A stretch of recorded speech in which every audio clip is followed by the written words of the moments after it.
Okay. And we are on air.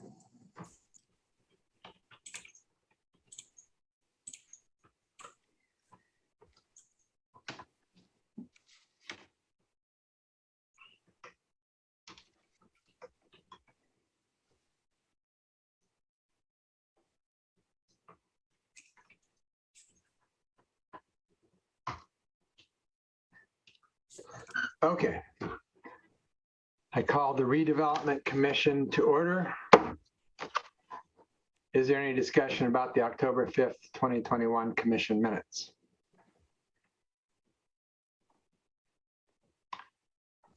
Then I would accept the motion. I'll move to approve the October 5th, 2021 Redevelopment Commission meeting minutes. A second. It has been moved and seconded to approve the October 5th, 2021 Redevelopment Commission meeting minutes. Any further discussion? All those in favor? Aye. Aye. Opposed? None heard. Passes unanimously. 5-year action plan update. This will be presented by our Commission Executive Director, Kelly Brooks. Good evening, and thank you for having me. And I am going to walk through a PowerPoint here in a second. Before I do that, you have been in your materials, you were given a spreadsheet.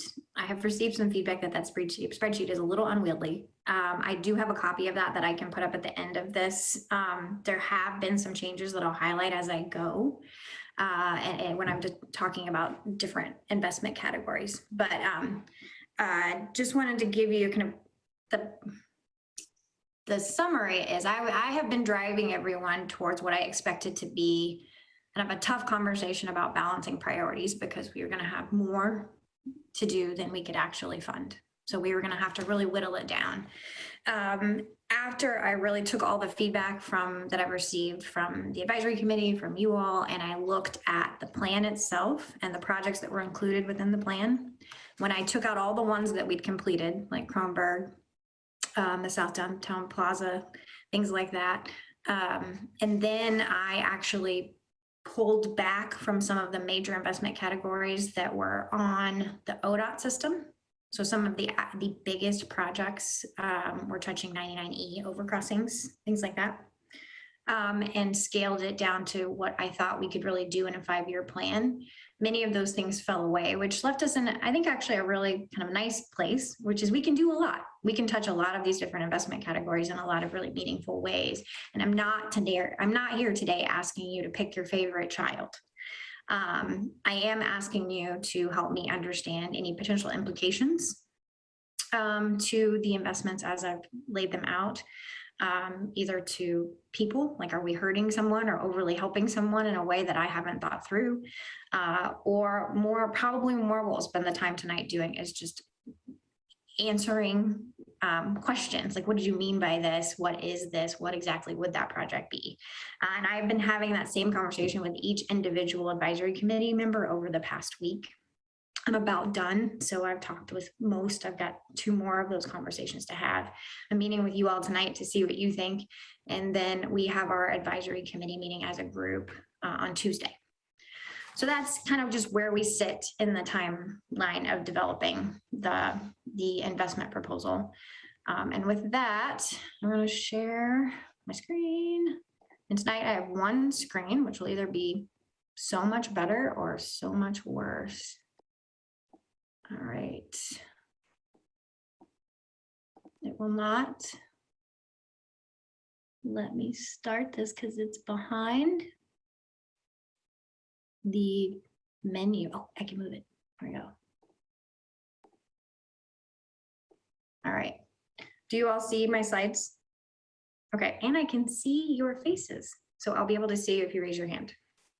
Okay. So I'm going to go over the draft investment proposal first. And by draft investment proposal, I mean the Kelly Brooks staff investment proposal, right? So it is totally open for discussion and input. It is a starting place to to help people see where I think might be a good path forward. We'll talk about the economic development and development category, infrastructure, and parks and open space. And then I'll touch on next steps at the very end. So an easy way to think about the projects included in the development and economic development section is we have projects that help with development. We have projects that are programs that help small businesses. And then we have placemaking projects. And there's just some examples like I showed you last time, storefront improvement, tenant improvement, outdoor seating space, all that kind of stuff fits within this category. So for development assistance, right now, I'm proposing the largest investment in that category to be $1.5 million. And it's essentially going to our CET program. So we would be kind of growing the pot of CET to help incentivize affordable housing construction within the urban renewal area. I'm going to be honest, the way that I make this work, I have not quite ironed out all the details of just yet. It is infrastructure, and we certainly can use TIF funds to build. When you think about tax increment financing, I'm issuing debt to pay for things. It needs to be a structure. It needs to be an asset. These are assets. These are buildings. They're housing units. So I think it works. It's just how we pair these two things together, but this would be a significant increase in the total amount of funding available within the CET program is to leverage these URA dollars. And I do think it is the best way to help us really meaningfully address some of our equity goals and equity priorities is to co-invest in affordable housing with the CET program. So I will tell you the development assistance category is kind of, there's a lot in the umbrella. I am making a specific recommendation that we target some of these funds specifically towards affordable housing. And so far the advisory committee members have been amenable to that and feeling like it is a good way for us to help preserve access to these amenities that we're helping to incentivize with the other parts of the investment scenario. Any questions about that one? Yeah, a couple. One is that, well, just I guess it's one question. The urban renewal area would include Hillside. So are you anticipating trying to spend money at Hillside or not necessarily? I haven't identified any specific affordable housing projects to invest within. Okay. Because what I basically would be doing at this point is saying, Janine and Joseph, instead of $600,000 in CET, you have $2.1 million in CET. These funds are limited within these geographic boundaries. Mm-hmm. Run your process, make sure that if you're trying to use this money, you're using it for eligible uses.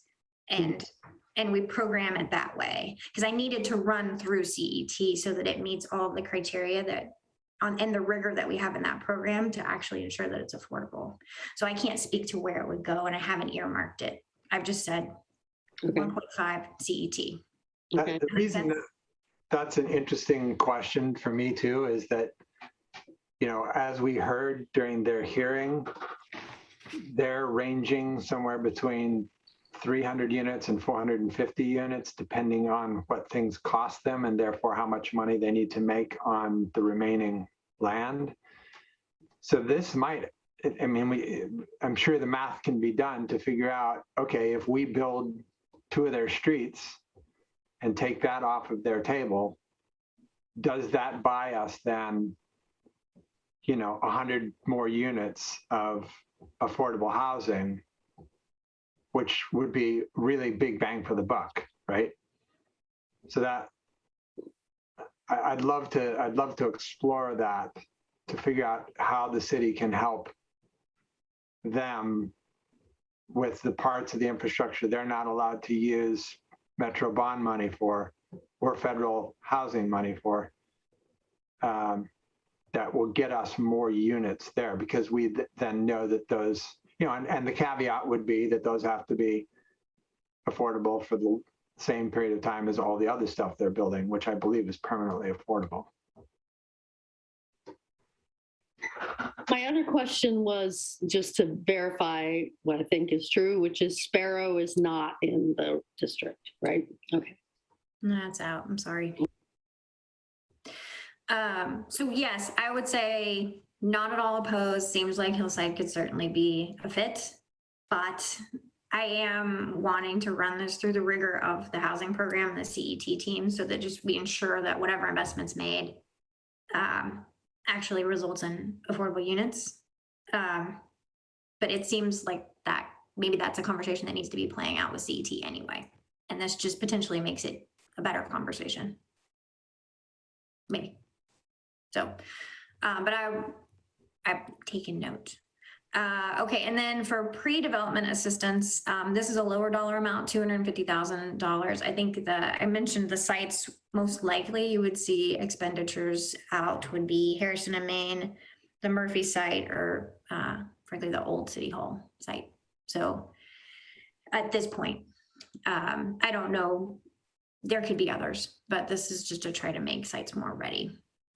Do any of that technical work that you would need to do to allow them to be developed.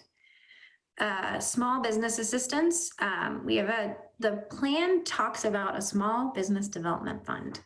And there's been enough discussion of wanting to go find, I think Commissioner Falconer, you said it before, I want to find the people that haven't started a business or that may not know they want to start a business.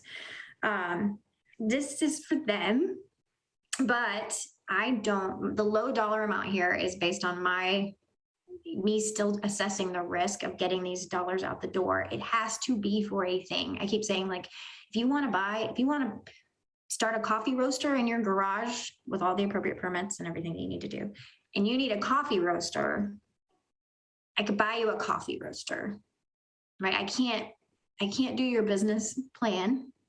I can't, it has to be a thing. So I have a relatively low amount here, but I am actively looking for people to tell me how they could use it. We've started our, business outreach. I've got Janine and going out and talking to more people. If you know people that like, I've always talked about making biscuits and I would need a biscuit maker 2000, but I sure can't afford one.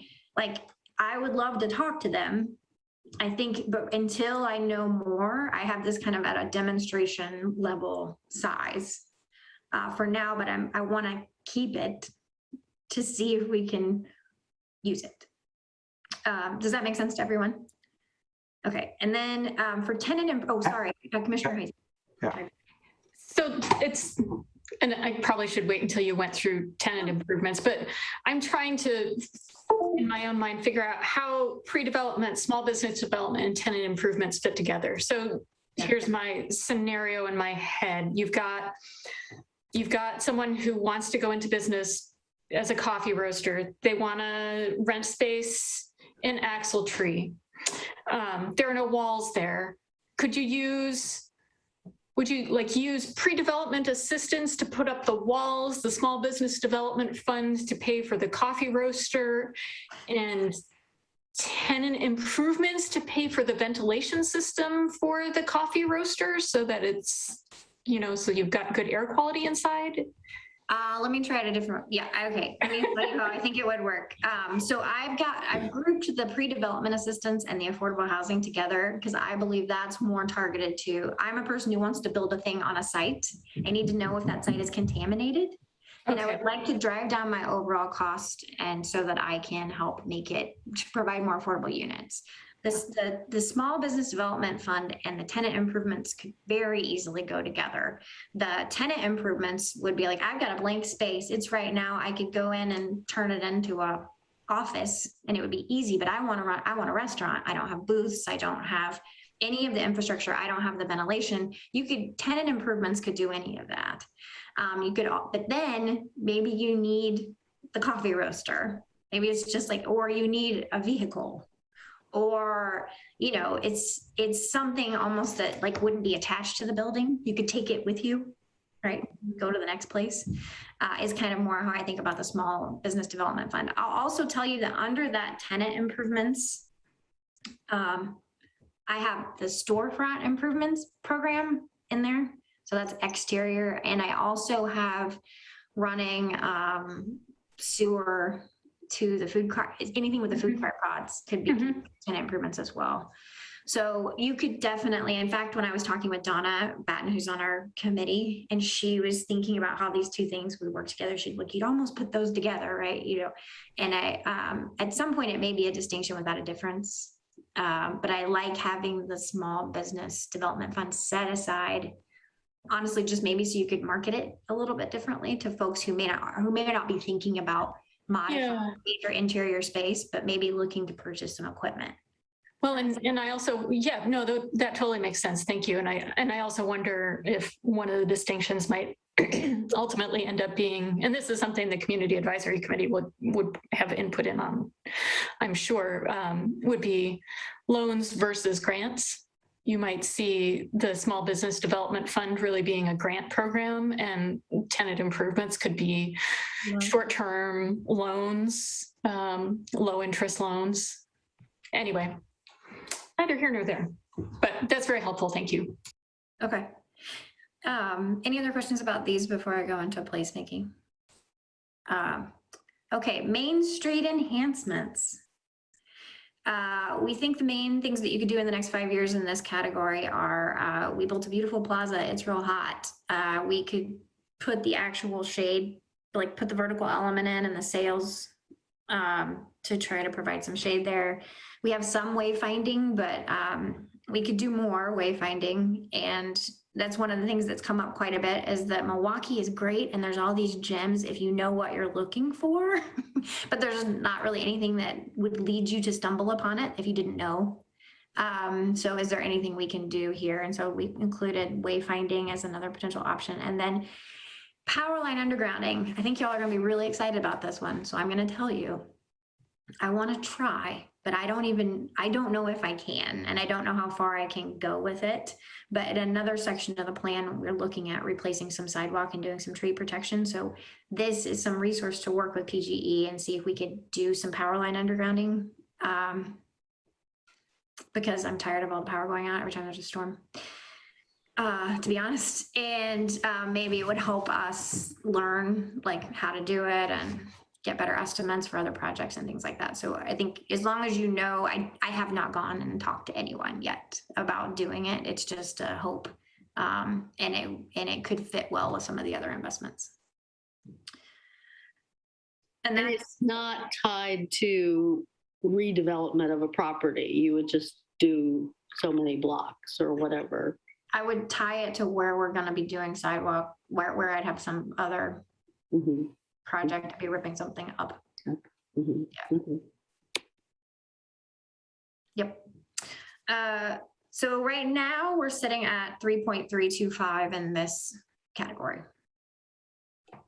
Is there any? Can I say something about wayfinding, which kind of goes back to our conversation at the beginning of the day with Rory and the DMBA is, one of the things I talked to Alma quite a bit about the first wayfinding effort, and the city did a map of businesses, but I think the hope was that there would be an active DMBA that would then take over maintaining that and updating that. And, if the city created the template, then they would take it. So I just, I kind of put that out there, that wayfinding, the sort of finding the smaller, the wayfinding signs we have now are to more institutional things that aren't changing. But when you get into wayfinding to individual businesses and things, then there is some risk of having a task to update and maintain, and it might be a good project on which to start trying to get the businesses rallied around, but that's going to be a big lift. Yeah. You are, yes. And I would like you to keep reminding me of that too. Just any place where it's like, it doesn't feel resilient. Like it feels like we could be investing in something, and if there isn't the corresponding constituency to maintain it or to partner with, that there's a risk is really helpful feedback. So yes, I think that would be something we'd very much have to keep front of mind for wayfinding round 2. Okay, if that's this one, we can go to infrastructure. Okay. So right now we're sitting at, in downtown, I have 2.25 million on the downtown list and 1.732 on the central Milwaukee list. Just a reminder, when we talk wayfinding, or not wayfinding, infrastructure, this is the boundary again. We were just talking about it. On the list I sent you originally, I included funding for Railroad Avenue design, because I was really excited because I wanted to design Railroad Avenue because then we could get it ready for grants. You will see that it is way outside the urban renewal area, so I took it off. So my apologies, I got too excited and I included a project that's not in the urban renewal area. So the central Milwaukee number was $1 million higher than it is now because that project's not on anymore. So, okay, in downtown, I have included $250,000 for intersection upgrades. This is a small amount of money. This doesn't buy you new signals. This is definitely does not buy you an overcrossing. I believe what it does get you is to try to address the worn out pavement that's been stamped. That's drives me crazy. There has been some work done on signal timing. I think if anything, this just gives me a reason to go into that again and with some dedicated time and some funds to negotiate with, to look at signal timing again, see if it's working or not working. You know, when, if possible, continue to kind of just give people more time to cross the street. I mean, I think that's what we're always after, is having it be easier and more comfortable for you to be able to cross at grade. I think much of what I would consider on 99, I want the state to buy the 99E things. So I've kept this low so that it really is just enough for us to, if there's a piece of right of way we need to buy that makes life better, or I need to match something for, you know, some small amount of money that helps you get going to keep things moving, or any kind of design work that we can do to start. It's just at that level. It's not intended to replace really what the state should be investing in, because as we just talked about, they had a bunch of money drop out the sky. They don't need our money. And they just don't move. And more importantly, they don't move at, they don't move in this time frame. So if we were gonna have a big ODOT project, we would need to put it in 5 through 10 and then spend the next 5 years having them put the right amount of money in their buckets. So that's my thinking on that. We can talk more about that, obviously, but that's the rationale for why that is that amount. 99E undercrossing is a little different. So this is dam removal design money, basically. The total bridge estimate at this point is 22 million. On the high end, the total amount needed to design to that is somewhere between 1 and 5. Nikiwick has secured a federal earmark for about $500,000, so it's in the process of getting that, to help do some initial work. I think there's a chance that if they stay on their trajectory and they keep working hard at working with the state to bring more resources to bear, in year 3, some additional money from us to partner on that design maybe could go a long ways, right? I have put it in year 3, so this means we wouldn't be issuing debt. So it's a 5-year plan. We're gonna adopt a budget in the spring that will give us the green light to issue debt on at least the first 2 years of projects. I would not put this in that first 2 years because there's just too much risk that we wouldn't be able to expend it. But I think having it here in the plan gives everyone something to point to that says, hey, if you move, there's this money here that the city is willing to co-invest with you all to help advance the design of this project. So it's me walking a line, but I think it was something that seemed like a reasonable investment opportunity that helps advance a priority project for you guys here in this pot. Does that make sense? Okay. Yes. Kathy, do you have a question? You have your hand up. Okay, parking solutions. This was on the spreadsheet that I gave you. $100,000. I've lumped two things together now, so don't get scared. It's I've included the parking solutions and streetscape improvements downtown into one square here for a total of $1 million. The parking 500,000 would, or this is not for a new parking garage. This is to implement the new the parking management study that Layla ran. So this is changing out our zones where we need to from 4 to 2. This is restriping our loading zones so that people don't park in them. This is doing the work we would need to do to start understanding if we're going to have a metering system, what technology options might make sense for that. It's helping us negotiate shared parking agreements with developers that are coming in like we did with Coho. Also, the one thing I heard really loudly from our committee is that there really isn't great secure bike parking downtown. So this would let us invest in some more secure bike parking options downtown so that if you're going to ride here, you can lock your bike up and feel like it's going to be secure. So that's what that parking investment is. And I apologize for any confusion on that. The plan did it does list a parking garage.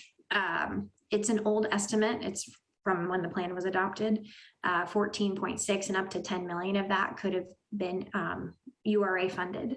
That actually gets pretty close to using all the money we would have, more than the money that we had for the total plan. And we hadn't taken these near-term steps from our most recent study. So 500,000 total, signs, paint, bike parking. Does that make sense? Okay. And then streetscape, we have 500,000 here. We do have some buckling sidewalk downtown. To be honest, it was the wrong trees planted in some places, but we are trying to save them. So this is funding it actually matches up. We have $250,000 in sidewalk repair that we need to do on Washington. So this would sync in with that project. And we do more sidewalk repair. And this is what I would potentially bundle with those undergrounding dollars, maybe, into a single project. Okay, Central Milwaukie, opportunity site access. The last opportunity site we have is over by Hillside. And until we're done, I think until we get a little further along with our TSP, I don't know exactly what it is we need to build over there. That's part of what was coming out of the Central Milwaukie Bikeway planning effort and all that. I think we do know we're going to need some intersection improvements there on Harrison.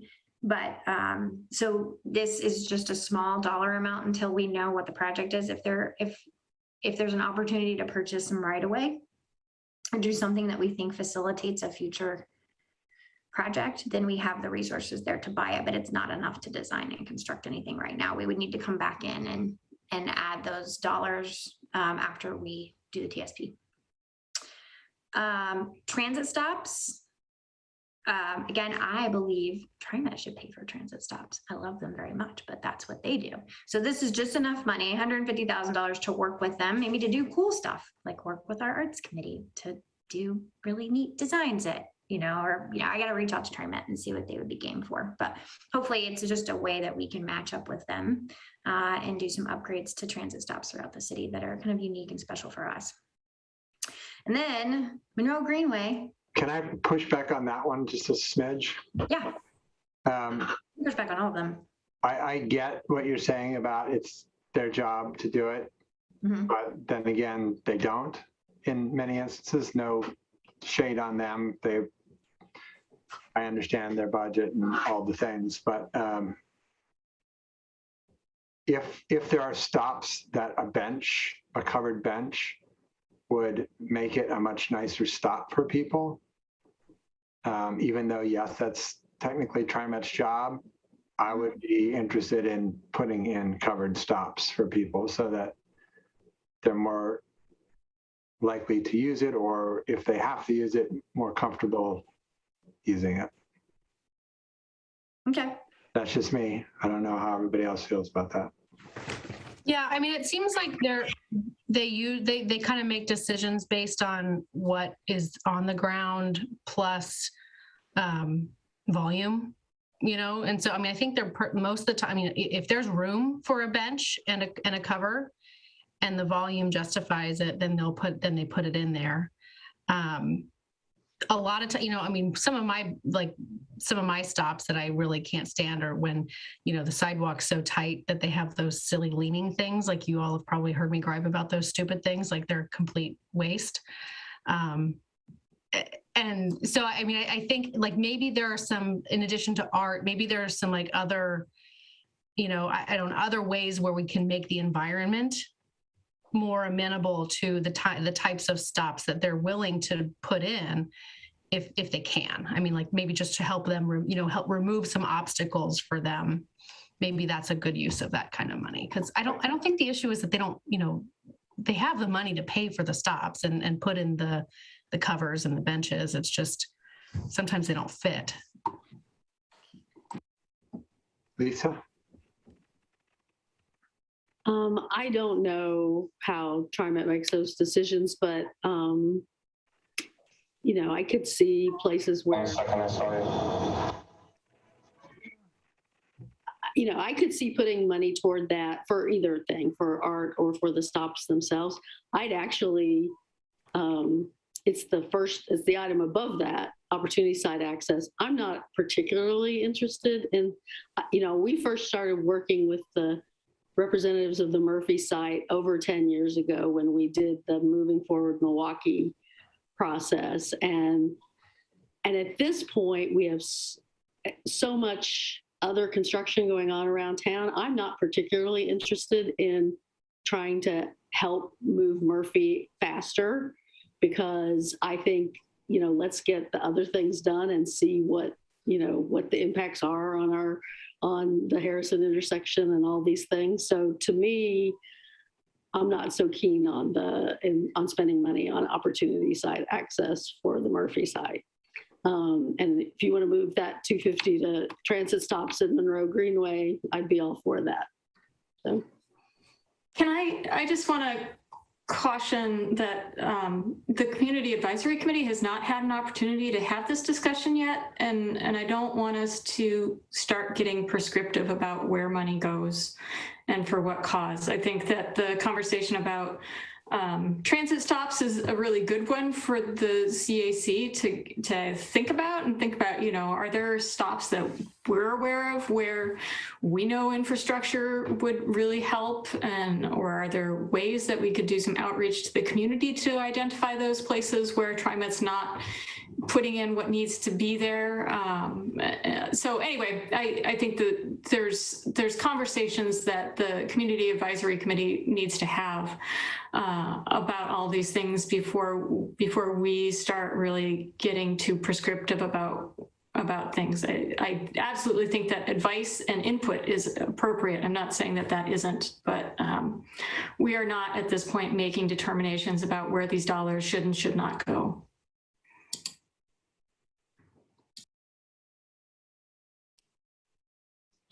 Anne? One ad. And it's actually for discussion. Kelly and I have talked about it briefly. I don't know what the timing of it is. So we talk about studying parking infrastructure. So actually putting in collection points, such as Parking Kitty or whatever system that we wanted to look at for future collection. 5 years out after that study is a long time to invest in the infrastructure. So if we wanted to invest in parking infrastructure for paid parking, it is something I'd like to have considered by this group as to whether or not that investment should come out of the first 5 years. Is that generally, I'm looking at head nods to see if that's generally in alignment with where council's at. Okay, thank you.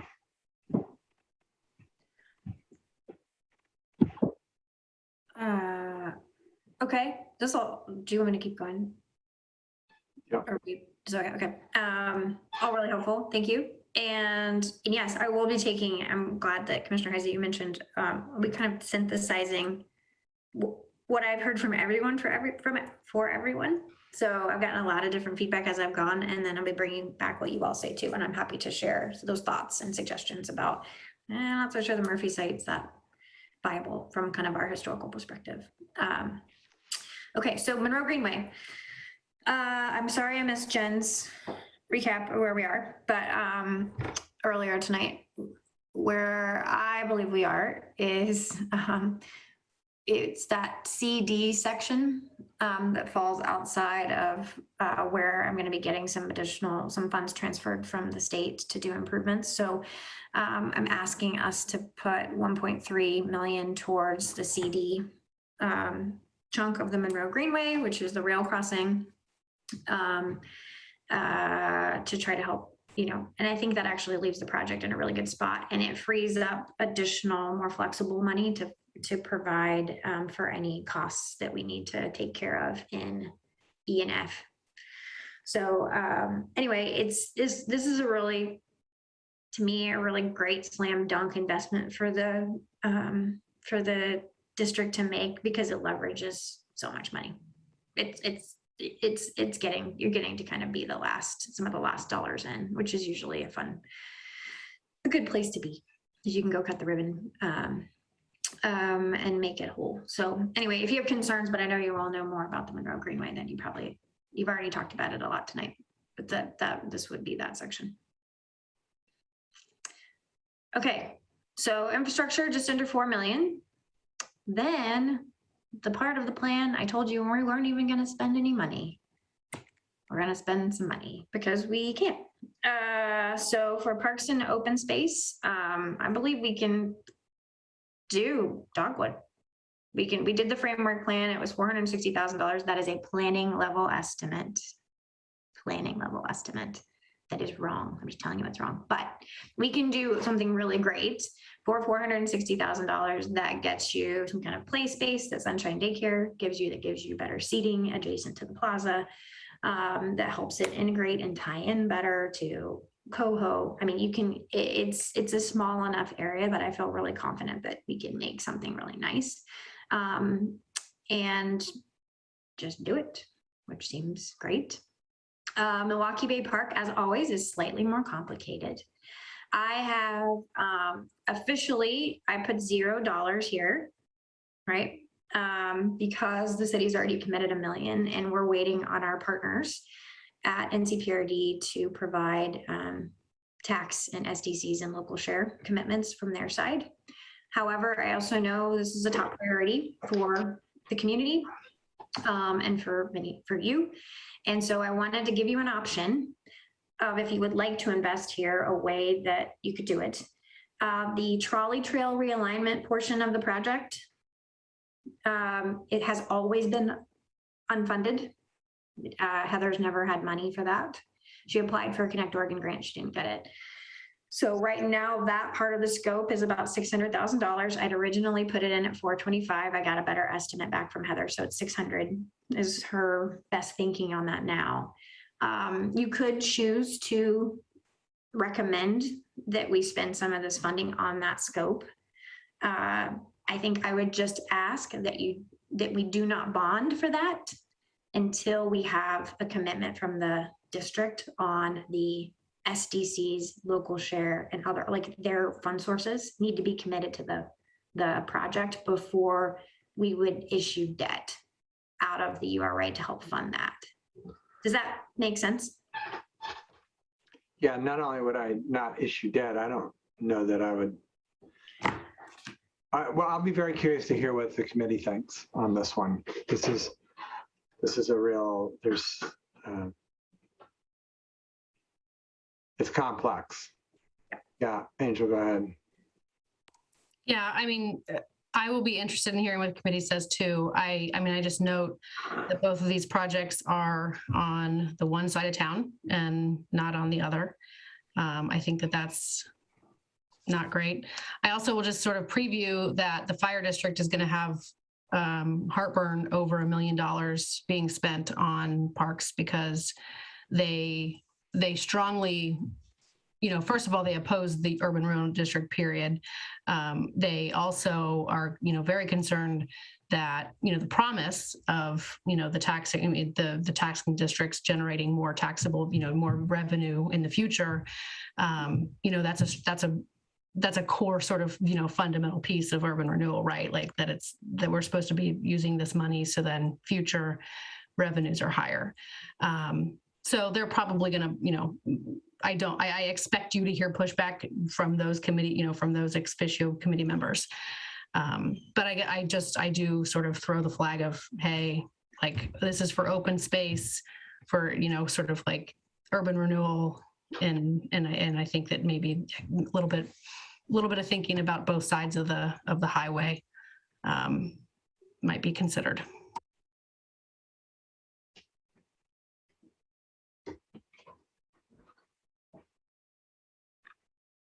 Lisa.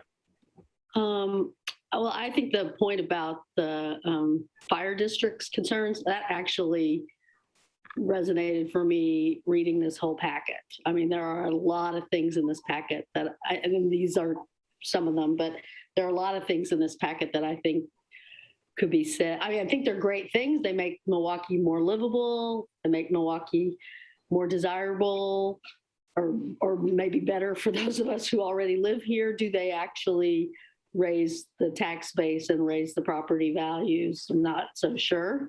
So I do think that's a criticism we need to be prepared for, and it's not just limited to the parks. With that said, I actually think Milwaukie Bay Park, finishing Milwaukie Bay Park, is something that will raise property values in downtown and will raise the tax base ultimately, because I think it will help it, together with Coho, together with, other moves, other development downtown, will increase the desire for, or the pressure for redevelopment downtown. So I do think actually Milwaukie Bay Park is more of a catalyst for improving the tax base for the fire district and everyone else than some of the other projects in the plan. And that was something I was thinking about the whole way through reading it. Can I also just ask a quick question?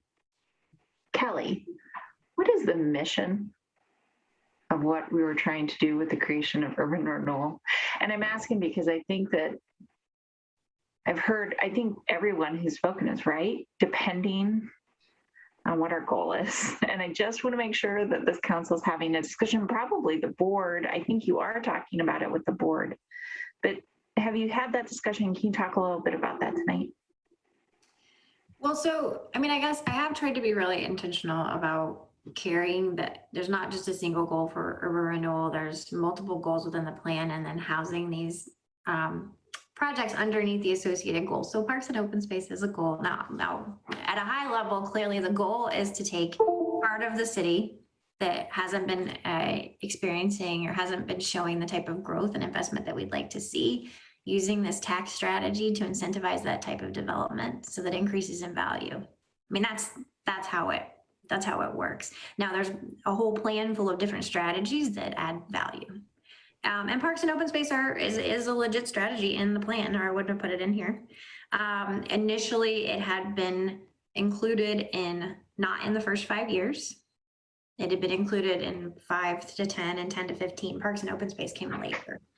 I am including it earlier, potentially, as a possibility, because some of the larger scale infrastructure projects that were envisioned in the plan aren't feasible right now. So there's some capacity to move some of those up. But all of your points are well taken. I mean, I hear you. And I certainly hear you about the equity piece, because I have tried throughout the other categories to balance, and you're not seeing balance here. I fully recognize that you're not seeing geographic balance on this list. But we do have we have balance coming in other pots, but not this one for parks. Yes. Can I add, I don't want to let this go for 1 minute, just because, because I think it's actually important. When we talk about increasing value, I think with this council in particular, what we're talking about is trying to get more business, more housing, more units, not actually increasing the value of the properties that currently exist. So I want to say that in Bingo. air. Yeah. So I want to Yeah, say that. and maybe there's a disagreement, but there might be disagreement among some of us, but I want to make sure that what I was talking about was definitely more in line with what you just said, and that's a very important. That's important to me, and that doesn't necessarily though equate less tax revenue in the future. I think those two things are not mutually exclusive. I think that they can very lovely, in a lovely way, coexist. I also think that all the projects we've talked about, including the park, all fit within that other definition that I just provided. But I want to make sure that we're in agreement, we being the council, not me, about what the definition is, because it's going to get really hard for Kelly to say whether or not these projects, when she's presenting, meet that or not if we are not using the same definition. Well, so the plan lays out goals. They do. It lays out goals, and the first one is public involvement. So we have a group working on it. The second one is economic development. Economic development, infrastructure, public spaces and transportation, sense of place, fiscal stewardship. 100%. Yeah, I mean, I do guess think what's the outcome you want is really what I'm trying to say. And I'm not. What's the outcome we promised when we took? It's not what's the outcome we want now. It's the outcome that was promised in the plan, right? Was it given in the plan is I guess my question. And I'm asking that authentically, Councillor Beatty. I'm not being flipping here. I'm trying to just make sure that whatever it is that we're all agreeing to is the thing that we're all agreeing to. If it's in there that says it's for the individual properties to gain property value. It's for the tax base to elevate. Correct. It's not for the benefit of individual property owners, although it will necessarily do that. It could do that. But it's for the taxing districts when the 30 years is over to have a windfall because we've elevated the property values that much. Correct. I think you're actually both saying different things, but coming to the same outcome, which is that I think you're right. The district needs to gain an economic value. I think there are different ways that we can do that. I think that this council gets to right now choose how you're going to spend the money in order to accomplish that, and which properties are you trying to increase value on. That's actually, I think, the only difference, and it may not even be a difference. You all may already agree on that, but I just wanted to call out, if it's across the board, that's a different answer than if we are trying to get certain properties to pop and to develop, and we're trying to have that happen in specific ways. And I will say that, Kelly, you can verify this or challenge me on it, but I think we have heard from the committee an interest in two places to make pop, and that is downtown and Milwaukie Marketplace. What are the things we can do to really activate those places that that have just been seemingly challenging in a lot of ways? So that's the thing I've heard from the community. And I actually think that's pretty closely in alignment with much of what we have talked about. We just haven't had explicit conversations about that yet in this body. So nothing in here that, unless I'm forgetting something, addresses the shopping center. And to my mind, it is far more blighted, which is what when it boils right down to law and why this program even exists, that is the term that is used. Oak Center, Oak, whatever that's called, is absolutely blighted. We are losing tenants there left and right. Is there anything that we can do with this program that fixes that, or is that just a matter of the landlords? I would say the two places that I can point to it, and the only things I have here that could potentially help with that are on that first slide for, actually, this is my last slide. Do you want me to kick this down so you guys can see each other? Would that be helpful? Here. Are the developer assistance, tenant improvements, those buckets of money, anything that you could do to kind of incentivize like the retrofit of some of those spaces that aren't leasing? I don't have an infrastructure project right now that I can think of that's like, oh, you know, if I build this thing, that would just, it would solve other problems. Like we don't have it. We actually kind of have done some of that already, which has helped facilitate Monroe apartments going in, which is probably one of the best things the city can do to help incentivize development, is to provide a bunch of future customers. So I think that's, it only lives on that first slide right now, Mayor. Like the development programs is the way that you would help them. I would also say the housing is. Oh, sorry. The housing is also. So investment in housing, what we've been told when we've talked about why a grocery store doesn't pop there, as much as you can get more housing into that surrounding neighborhood, the more likely that it is that it'll be successful. But I agree that there is less nuance, there's less specific stuff. You're right. And I would add the Monroe Greenway to that, because that's something the advisory committee has talked about a lot. Is it is so hard to get to Milwaukie Marketplace in anything other than a car safely. So the more we do to complete the active transportation network that touches that site, the more we're improving that. And actually, I think transit stop improvements could also serve that site. It's just not called out in the same way that downtown is, because it's not called out in the plan the way downtown is called out. Angel?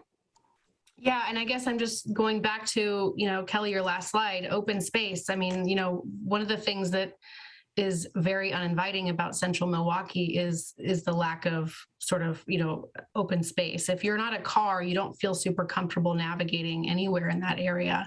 And not just because of a lack of the Monroe Greenway, you know, I am a pedestrian often. I will, you know, I walk from my house to Pickley to up at Milwaukie El Puente. And so we traverse that, and it's very, very, very uncomfortable. Even if I were to walk to that non-existent grocery store, it wouldn't, I wouldn't like it. I wouldn't like the experience of walking through that parking lot and going to, and then what? It's a huge sea of concrete or, you know, blacktop.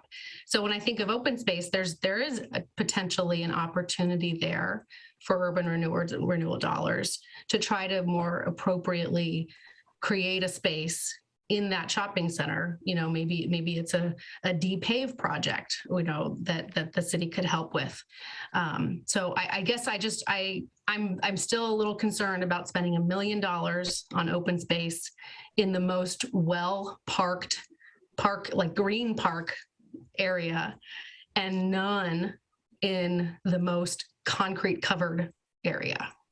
That seems like a real lack of, like, you know, problem and solution, alignment. Can I say one thing? Sorry, I don't want to cut you off, but so here's what I've tried to do is I am only doing an implementation plan. I'm doing 5 years of an existing plan. So I was trying to fit within the structure of that plan and only point to kind of any other adopted plans I have. And the way that the parks worked is I only have 2 undeveloped parks left in the city of Milwaukie. I mean, you can't, Dogwood's officially developed, and they're actually already being funded and being constructed through other sources.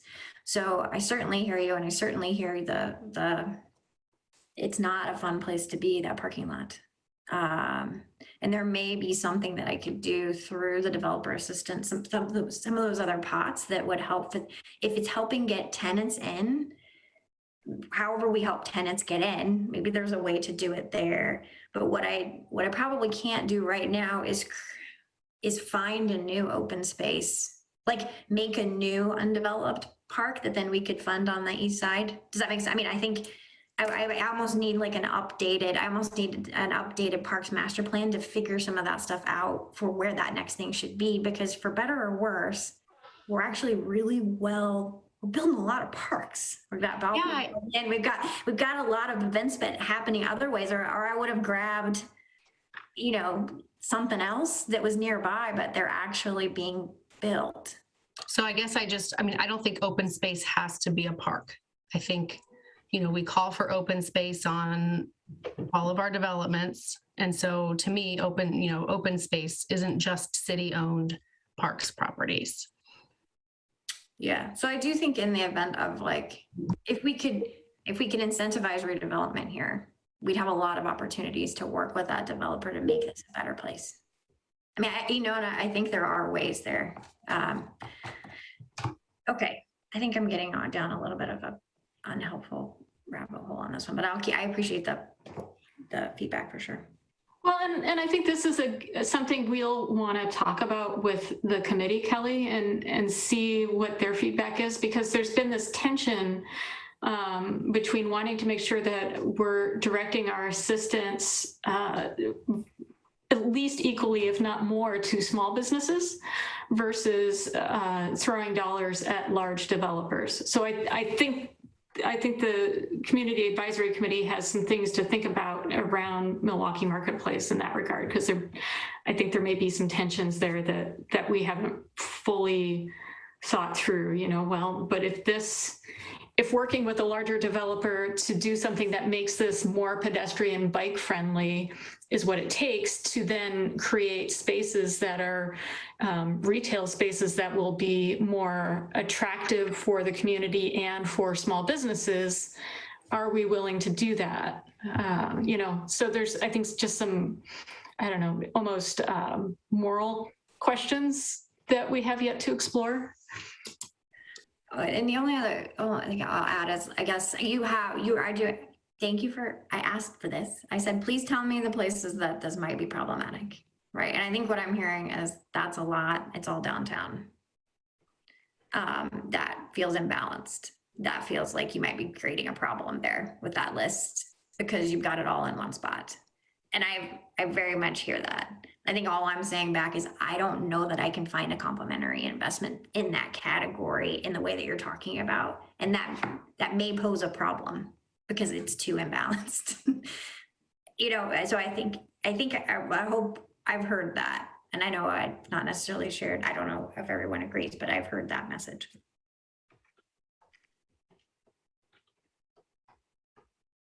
I thought when we talked about when we talked about the Central Milwaukie bike connection thing, and also, when you guys did the Meek swale, there was some talk about that property where there's some talk about trying to fit in a little pocket park somewhere in there around the water treatment towers or somewhere in there where the bikeway was going to connect up to Monroe. So I just want to put that out there. I don't really know what was envisioned, but there was some talk about that when we were talking about the bike stuff. The other thing is, it's, again, I think the point the council president makes is a good one about, the committees being concerned about, giving money to big developers. But on the other hand, there is a pond and there is a wetland kind of there between the restaurants, right? Behind the old McGrath's and Sherry's. And there is, there might be an interesting depave project there to take out a chunk of parking lot and expand a little wetland parking oasis in the park, green oasis in the middle of, the asphalt desert. So I don't know, there could be some places for some interesting, concepts. But again, until that business owner is stepping up to do more, it doesn't seem like we would want to spend money there. But yeah.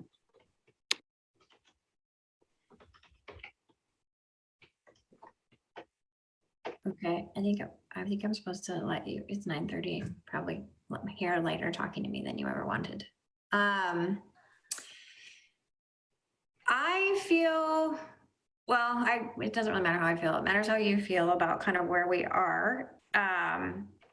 You've definitely provided feedback along the way, but is there any kind of major thing that you would want us to be taking back from your perspective beyond what we've, like the list that I've kept about the imbalance in the open space category. You know, I have a list of different comments that you guys have made throughout the thing that you would want to take back to that conversation, or other questions that you have for us before we move into this next step.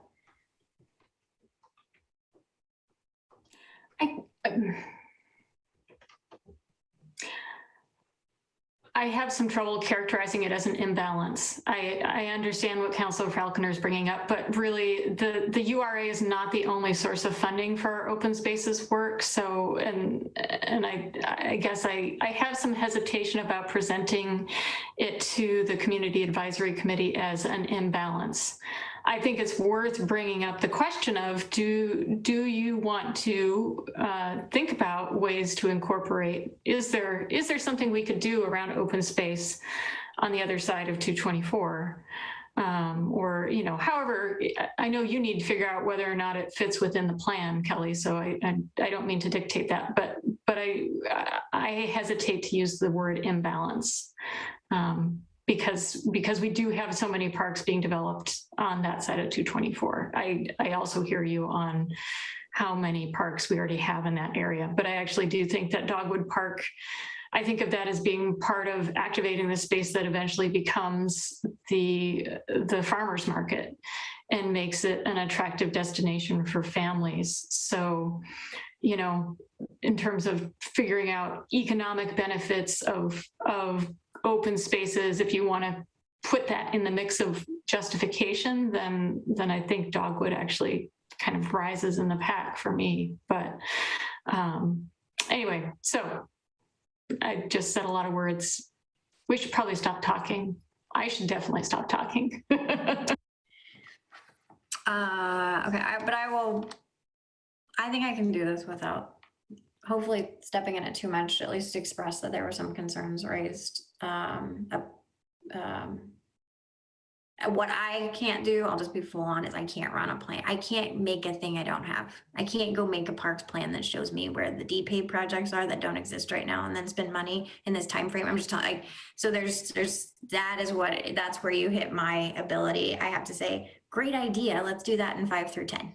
Because then I can have identified what those opportunities are. For this time, I'm going to be kind of rigid in, do I think we can do it in 5 years? And more specifically, if I issue debt on it, can I spend the money in 2 to 3 years?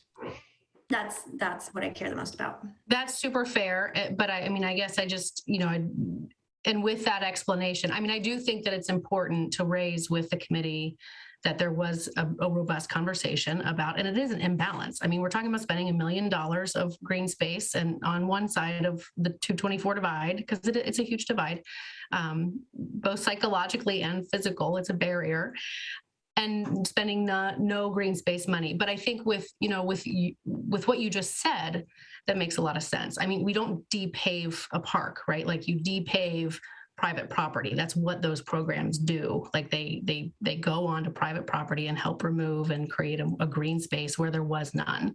And so, I mean, I guess I would just, you know, if you're going to introduce the conversation, you know, I guess I would just make sure that we're not tying it to, you know, we're not saying like, well, because there's not a park there's no future use for, you know, there's no future green space spending potentially. It's just not possible within what I can plan for in the next 5 years and bond on and borrow against for the next 5 years. Like that made a lot of sense to me with what you just said. I'll try to say it more like that. I will. Okay, no, okay, but I will. That's the time. That's why I'm kind of got blinders on about this first 5 years, but it doesn't mean we shouldn't be looking at more broadly after that for sure. Okay. Do you have a time frame? Yeah, you mean for finishing it? Yeah, not tonight. I mean, like in general, in the coming months, what does that look like? Yeah, so I'm gonna go back, talk this over with the committee next week, take all of their feedback, bring that back to you all in January. Pretty much, like we should have getting and show you where we're sitting. Hopefully you all look at that and say, yep, let's talk to the public about it more robustly than I do a little bit more like share the actual draft plan with the world and see what they say, and then kind of work towards finalizing it in the March, April timeframe, because that way I can actually include it in the budget. So we're actually pretty close, and Commissioner Heisey doesn't believe me, but I actually think that what we're talking about, I've gotten more head nods than I would have expected. I mean, I feel like it's touching enough of the things that most people had as high interest areas for them. And then when I walk through constraints, most people genuinely kind of resonate with those constraints and are okay. So I think next week's going to go fairly well with the advisory committee based on the preliminary conversation. And then it's going to come down to me bringing it back to you and seeing how you all feel. And what specific questions, if any, you have for the public for me to focus on in that January, February timeframe. And then we're going to wrap it up because I got to be done. I believe all of those things. And I wanted to say, I had one question. So are you waiting to put the Engage Milwaukie page? Yeah, I'm sorry. I need to put it up. So here's that. I would like to wait until Tuesday. Okay. And have the last chance for everybody to tell me what they think, and then post it right after that to get more feedback. Unfortunately, the whole site that I built was asking questions I didn't need the answers to, which is really bad engagement. Because I was like asking them about their priorities and which do you want more, da da da da da. And then I made a list that didn't do that. So I've been reworking it to be more about just telling the story of how we got here and have people share. And there's an interactive mapping element that I'd like to have that it's just taking me more time than I would have liked. So I apologize, but at the absolute latest, it needs to go up next week. And just so I understand how we're walking out of here tonight, did any projects actually get removed? I know we added some things, but did anything actually get removed from the conversation with the board? I don't think any got added either. Okay, and I'm saying that because I know some people were passionate about certain things and other people were not, and those projects were across the line. So I don't want anyone to feel like any decisions were made here tonight. This was feedback so that staff can adequately present this information with your input before we did it. So everything is proceeding. We will come back knowing where y'all are with better input from the board. Yeah, so in January, you'll see, here's the final draft. Here's what I heard from Engage Milwaukie. And then here's, do you guys bless this or have any final changes before it becomes the official final draft? And then the final draft goes live to the world. Everyone has a month to look at that and weigh in and provide any feedback. And then we wrap it up. Okay, am I in my last ability to say one more thing? Because I keep talking and it's late at night. Ruining my project. Amar, you said your last thing. Kelly's committee is amazing. Your committee that you all appointed is amazing. The people that we've had a chance to work with are really incredible humans. So I just wanted to thank them for all the time and effort that they've been putting into this. Kelly comes back and she's like, they're so great. She's like, I just like all of them so much. So I really appreciate the time and effort and thoughtfulness that every single committee member is putting into this process, including Commissioner Heisey. I think it's been a really elegant process with people who care passionately about this town. So thank you to each and every one of them. And Kelly likes to say self-deprecating things all the time, but she's been doing a really incredible job with this whole thing. Trying to do this during a pandemic, but this committee has never met in person. She has gone to people's houses to meet with them one-on-one. She's really doing extraordinary work to make sure that we are getting the community involvement in this work that they deserve. So I really want to thank her for her commitment to coming up with something that is going to serve this community really, really well. She's doing a great job. Lisa, you have one? Yeah, well, on that subject, I do think kudos to Kelly, because, a year ago, she probably hadn't really ever looked at our renewal plan. So she's really jumped right in feet first, and great. It's good work. I did want to ask, so you say, your timeline for the plan adoption, but what's your time, then it's the budget, and then what's your timeline for bonding? Well, I got to work with Bonnie. So there's a whole bunch of work I need to do now between, basically this is setting the buckets and the dollar amounts. And then between now and the end of the year, I need to kind of go and test the viability of how quick I can get these different things running. For capital projects, it's easier. These programs are the ones I have the biggest question marks about. And I have to go meet with actual urban renewal people in other cities and see how they run their programs and figure out how we would do that to make sure before we issue debt that I'm fairly confident we'd be able to expend it on the right time frame. So in terms of capital projects, if you can't prove to me by March or April that you're ready to design, to initiate design and construct within the next 3 years, you won't be, we're not going to issue debt for you. No debt for you. We need to come back.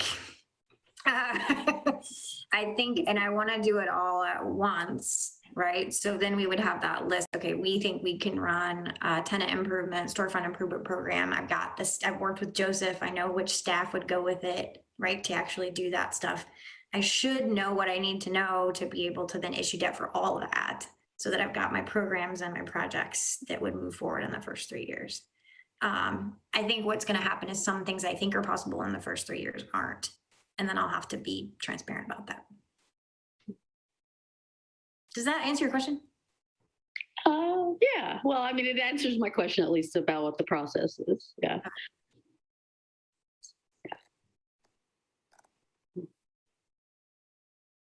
Okay. Any more last things? Anybody? Last chance for last things. Awesome. Are there any further commission reports? The answer to that is no. Good. All I've been doing. Then I will entertain a motion to adjourn. I move to adjourn. I second. It has been moved and seconded to adjourn. All those in favor? Aye. Commission meeting is adjourned. Good night, everyone. Everyone.